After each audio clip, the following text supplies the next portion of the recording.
지식과 상상의 경계를 넘는 시간, 여기는 로이북스입니다. 책을 사랑하는 당신을 위한 이야기 지금 시작합니다.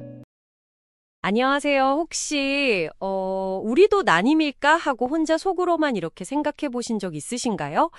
오늘 딥다이브에서는 많은 분들이 궁금해 하시지만 좀 선뜻 이야기하기 어려운 주제죠. 바로 난임, 그리고 시험관 시술에 대해 이야기해 보려고 합니다. 오늘은 공명식 작가의 시험관 시술 어렵지 않아요. 이 책을 바탕으로 좀 깊이 들어가 볼게요. 저희 미션은요, 이 난임에 대한 막연한 불안감, 이거 좀 덜어드리고, 그리고 난임이 더 이상 특별한 사람만의 이야기가 아니라는 현실, 또 시험관 시술이라는 선택지가 생각보다 가까이 있고, 또 필요한 지원은 뭐가 있는지, 이런 것들을 좀 명확하게 알려드리는 겁니다. 네, 맞습니다. 이게 요즘 결혼도 늦어지고 또 출산 연령도 자연스럽게 높아지면서요. 난임은 이제 정말 누구에게나 현실적인 문제가 된 것 같아요. 중요한 건 정확한 정보를 제대로 알고 또 적절한 시점에 필요한 도움을 받는 거겠죠. 이 책이 바로 그 첫걸음을 떼는데 큰 용기를 주는 것 같더라고요. 네. 책에서 특히 그 시간 얘기를 많이 하던데요. 요즘 30대 중후반 결혼도 사실 흔하잖아요. 근데 책에서는 여성 나이 35살.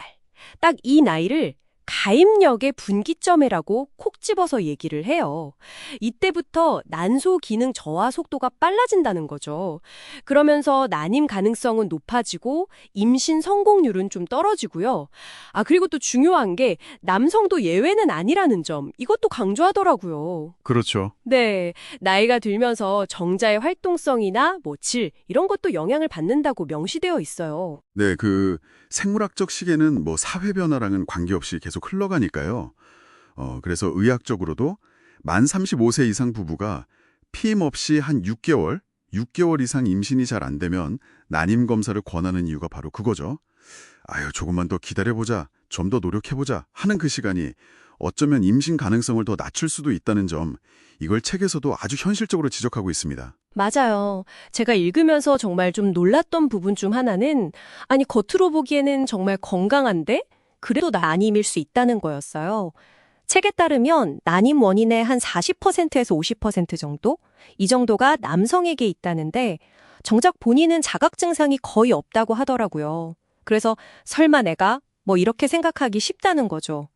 이 부분 조금만 더 설명해 주실 수 있을까요? 네, 그게 참 흥미로운 지점이죠.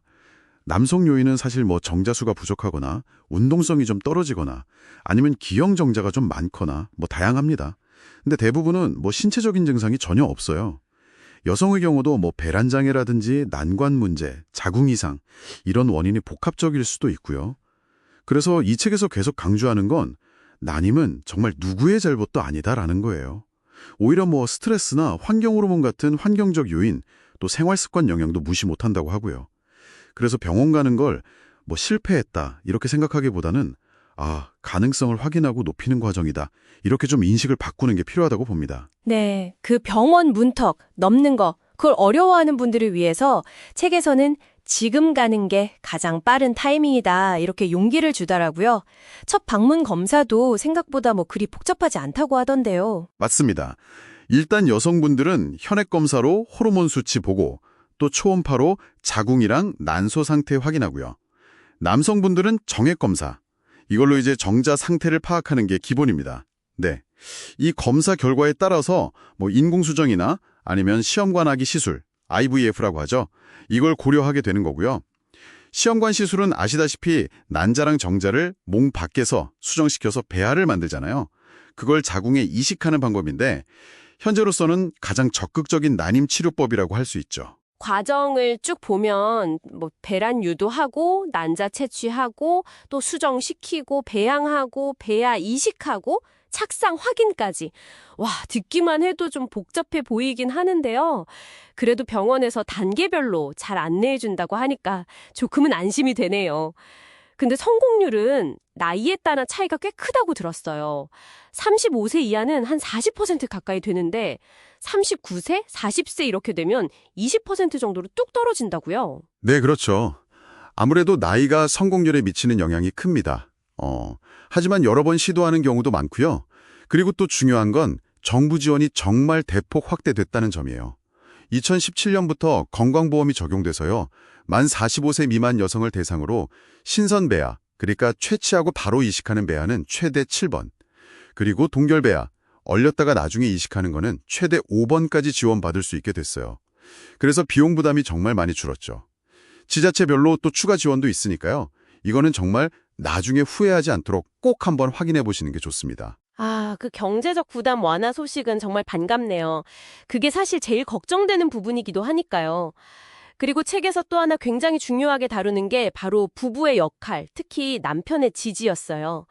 아무래도 시술 과정에서 신체적으로나 감정적으로나 부담이 여성에게 좀 집중되기 쉬운데 이때 남편의 공감과 격려가 진짜 큰 힘이 된다고요. 아, 그 점 정말 중요합니다. 네. 단순히 뭐 병원에 같이 가주는 걸 넘어서요. 아내의 그 감정 변화, 기복 같은 걸 좀 이해해주고 또 결과에 너무 막 일희일비하기보다는 우리가 이 과정을 함께 헤쳐나가고 있다는 그 느낌, 그 연대감을 보여주는 게 핵심인 것 같아요. 책에서는 이 시간이 오히려 부부관계를 더 깊고 단단하게 만드는 기회가 될 수도 있다고 이야기하더라고요. 서로에게 솔직하고 든든한 파트너가 되는 거죠. 네. 오늘 딥다이브를 통해서 이 난임과 시험관 시술이라는 게 더 이상 그냥 막연한 두려움의 대상이 아니라 우리가 용기를 내서 알아보고 또 선택할 수 있는 하나의 과정이라는 점, 이걸 좀 느끼셨으면 좋겠습니다. 핵심은 망설임 대신 시도를 선택하는 용기, 그리고 혼자가 아는 함께라는 마음가짐, 이거겠죠? 맞습니다.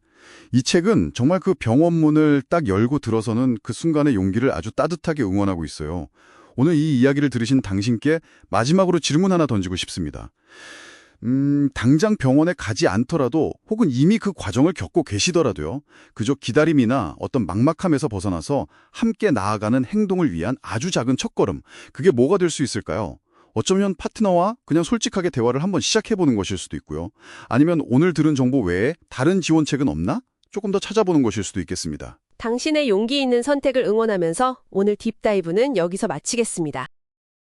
더 깊이 있는 이야기는 전자책으로 만나보실 수 있습니다. 책 구매 링크는 아래 설명란을 참고해 주세요. 전자책 전문 출판 로이북스